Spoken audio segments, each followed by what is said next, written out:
In 1985, a quiet North Carolina neighborhood was shattered by an unthinkable crime. A mother and her two daughters were brutally killed inside their own home. It would take more than 2 decades and 3 separate trials before justice was finally served. That spring, Fayetteville, North Carolina, was the kind of place where doors were rarely locked and neighbors looked out for one another. It was home to Air Force Captain Gary Eastburn, his wife Katie, and their 3 little girls, 5-year-old Kara, 3-year-old Erin, and 22-month-old Janet. On May 7, 1985, Gary said goodbye to his family before leaving for England on a temporary Air Force training assignment. Katie stayed behind with the children, preparing for their upcoming move overseas. She even placed an ad in the local paper to find a new home for the family dog, Dixie. A 27-year-old Army sergeant named Timothy Hennis from nearby Fort Bragg responded to that ad and came by the Eastburn home to adopt the dog. Their meeting was short and ordinary, or so it seemed. No one could have imagined the horror that would follow. A few days later, newspapers began to pile up in the Eastburns' driveway. Neighbors noticed the family had gone silent. No children playing outside, no sign of Katie. When calls from Gary went unanswered, concern turned to fear. On May 11th, police were called to perform a welfare check. The moment officers entered the home, they knew something was terribly wrong. Inside, they discovered a gruesome scene. Katie had been attacked and fatally stabbed, and her 2 oldest daughters, Kara and Erin, were also found slain in their beds. Miraculously, 22-month-old Jana was still alive in her crib, dehydrated, weak, but clinging to life after being left alone for days. The brutality of the crime stunned even the most experienced investigators.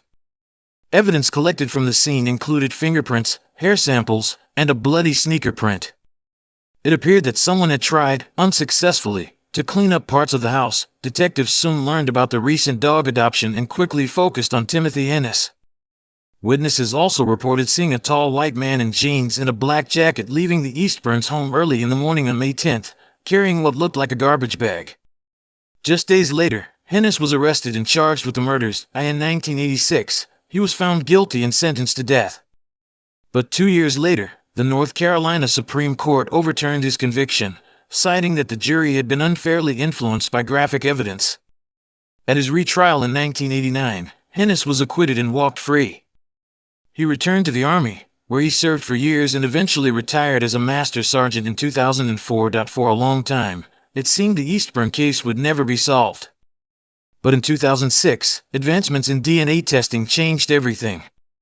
When investigators retested the preserved evidence, they found that the DNA left at the scene belonged to Timothy Hennis. Because Hennis had already been acquitted in civilian court, state prosecutors couldn't try him again. However, under military law, the Army had the authority to recall him to active duty and court-martialed him for the same crime. That's exactly what they did. In 2010, after a lengthy legal battle, Hennis faced a military court at Fort Bragg. The prosecution's case centered on the new DNA evidence, while Hennis's defense argued contamination and suggested alternative explanations. After 3 weeks of testimony and only 3 hours of deliberation, the jury found Hennis guilty once more. He was sentenced to death and remains on military death row at Fort Leavenworth, Kansas. As for Jana, the only survivor, she grew up with the haunting truth that she lived through something no child should ever experience. Her survival stands as a small light in a story marked by immense tragedy and a decades-long fight for justice. Richard Hoagland. His disappearance in 1993 seemed like a tragic mystery. But decades later, the shocking truth emerged, not through a confession, but thanks to a curious relative, a genealogy website, and a secret that couldn't stay hidden forever. It all began on February 10, 1993, in Indianapolis, Indiana. Richard Hoagland called his wife, Linda, sounding anxious. "I'm not feeling well," he told her. "I'm going to the emergency room." When Linda offered to go with him, he insisted there wasn't time. That was the last conversation they ever had. Hours passed. Richard never came home. When Linda called the hospitals, none had a record of him checking in. His car was missing, but his toothbrush, passport, and even his coat were still at home. It was winter, bitterly cold, yet he had taken nothing with him. Just like that, Richard, a husband and father of 2 young boys, was gone. At first, police suspected foul play.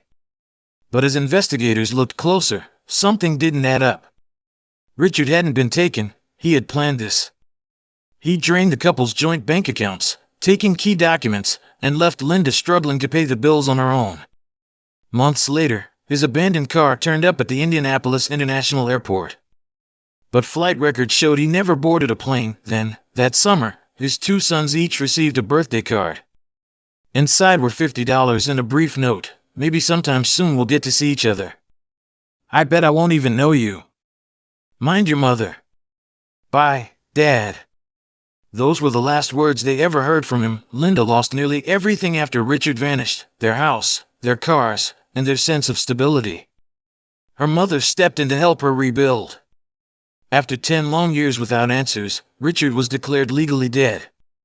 Linda eventually remarried and tried to move on, but Richard hadn't died. He had gone to Florida, where he pulled off an incredible deception. He stole the identity of a fisherman named Terry Szymanski, who had drowned in 1991. Using Terry's birth certificate, Richard created a new life from scratch. He remarried, had another child, bought property, and lived openly under his new name, hiding in plain sight for more than 2 decades. The secret might have stayed buried if not for one detail. In 2016, Terry's real nephew began building a family tree online.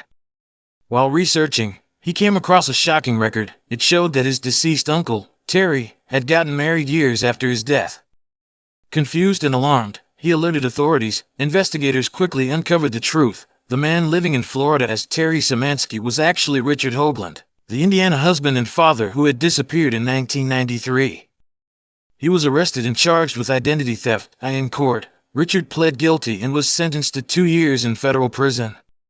For Linda and her sons, the news brought a complicated mix of emotions: anger, sadness, and closure all at once. After decades of wondering, they finally had the answer: Richard hadn't been lost. He had walked away. In 2018, a judge ordered Richard to pay nearly $1.9 million in back child support, a small measure of justice for a family left behind by the man who simply decided to start over.